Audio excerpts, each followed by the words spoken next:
আনসেন্ট্রাল roses লেখিকা মাহরা, কণ্ঠে আমি মাইশা। পর্ব 4-এর পার্ট 2। নাদিয়া সবার দিকে চোখ বুলিয়ে, মেহের কই দেখছি না তো।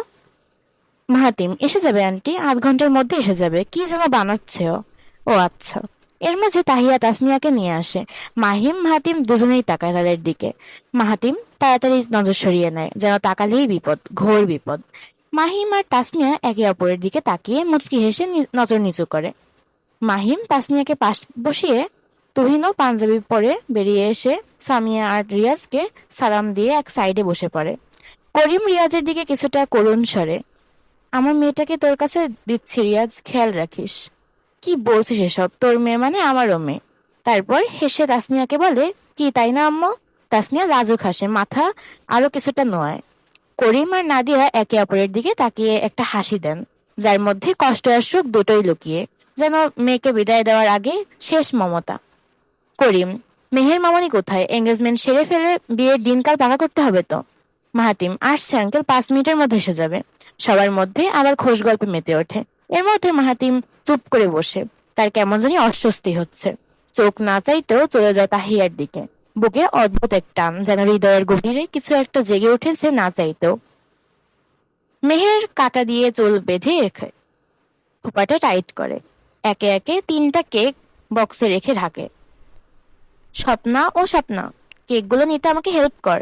স্বপ্না দরজায় দাঁড়িয়ে মাথা নাড়িয়ে বলে, না আপা, আমি যাবো না। মেহের, কেন? আপনি কত সুন্দর করে সাহায্য যাইতেছেন, আমি আপনার লগে গেলে ভগিন্নি লাগবো। আপনি লইয়া যান কষ্ট কইরা। মেহের কিছুক্ষণ স্বপ্নার দিকে তাকিয়ে থাকে, বিরক্তিতে যেন চোখ জ্বলে যাচ্ছে। বিড়বিড় করে নিজেই বের হয়ে যায়। একটা শপিং ব্যাগে 2টো বক্স গুজে আরেকটা হাতে নিয়ে এহসান ভিলার দিকে এগোয়। 2 হাত ভারী, চুলের খোপা লুজ হয়ে এসেছে, যেন এখনই খুলে পড়বে। মেহের মনে মনে স্বপ্নাকে গালমন্দ করে এগিয়ে যায়। এর মাঝে কেউ তাড়াহুড়োর সামনে চলে আসে। এত তাড়াতাড়ি কেউ পাশ কাটিয়ে মেহেরের ব্যালেন্স হারায়। কেকের বক্স পড়ে যেতে থাকে। মেহের চিৎকার করে বলে ওঠে, আরে কেকটা! এর মাঝে কেউ একজনে এসে বক্সটা ধরে নেয়। কেক নষ্ট হওয়ার আগে বেঁচে যায়। সরি, দেখতে পাইনি। মেহের ভ্রু কুঁচকে তন্ময়ের দিকে তাকায়। আপনার সরি আপনি গিলে খান, চোখে দেখে নেই।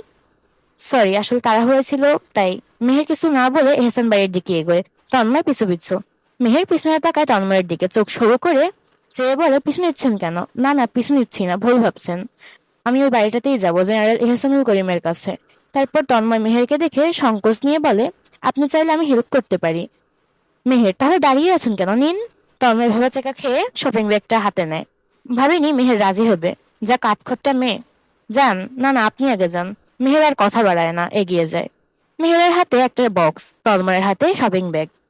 মেহের ভিতরে ঢুকতেই মাহাতিমের চোখ যায় সদর দরজায়, সবাইকে উদ্দেশ্য করে বলে, ওই তো চলে এসেছে মেহ।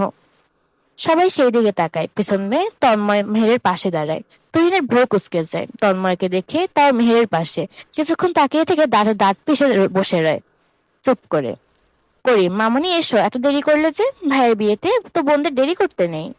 মেহের মাহাতিমের ইশারা করে তন্ময়ের হাত থেকে কেকগুলো নিতে। মাহাতিম এগিয়ে গিয়ে প্যাকেট নেয়। 3জন সামনে এগিয়ে আসে। সরি আঙ্কেল, আর লেট হবে না। করিমের নজর যায় তন্ময়ের দিকে। তন্ময় হাসে। করিম, তন্ময়। তন্ময় সবাইকে দেখে কিছুটা বিব্রত হয়। সবার উদ্দেশ্যে সালাম দিয়ে বলে, আসলে স্যার, কেসের ব্যাপারে কথা বলতে এসেছিলাম। এখন মনে হয় না কথা বলতে পারবো। আচ্ছা, আমি না হয় পরে আসি। তুহিন তীক্ষ্ণ দৃষ্টিতে তন্ময়কে দেখে, মনে মনে বলে, এত সেজেগুজে কেসের ব্যাপারে কথা বলতে এসেছে, আর কত কিছু যে দেখতে হবে। না না, যেতে হবে না, বসো, তুমি কেসের ব্যাপারে পরে কথা বলবে। না না sir, it's okay, it's my order. Tanmay. ব্যাস, তন্ময় আর কিছু বলতে পারে না। না হয় চাকরি খোয়াতে হবে। এর মাঝে তাহিয়া আর মেহের কেকগুলো বের করে সাজাতে থাকে। চকলেট, রসমালাই আর ভ্যানিলা কেক পরপর 3টা সাজানো হয়। রিয়াজ, এটাই কি সেই ছেলে যার কথা বলছিল Rahim? Karim, he is the young man. এত কম বয়সেই, এই বয়সেই মেজর উপাধি। আনবিলিভেবল। মা বাবা নেই, তাও নিজের জীবনকে কত সুন্দর করে এগিয়ে নিয়ে গেছে। তুহিন যেন বিরক্ত হয় তার বাবার এমন কথায়। এত বলার কি আছে? তুহিন, আব্বু লেট হচ্ছে।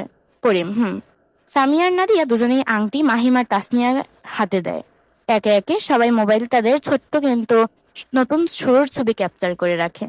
তন্ময় কিছুটা বিব্রত বোধ করে ফ্যামিলি ফাংশনে এসে, তাও নিজের যথাযথ সম্মান রেখে পাশে থাকে সবার সাথে।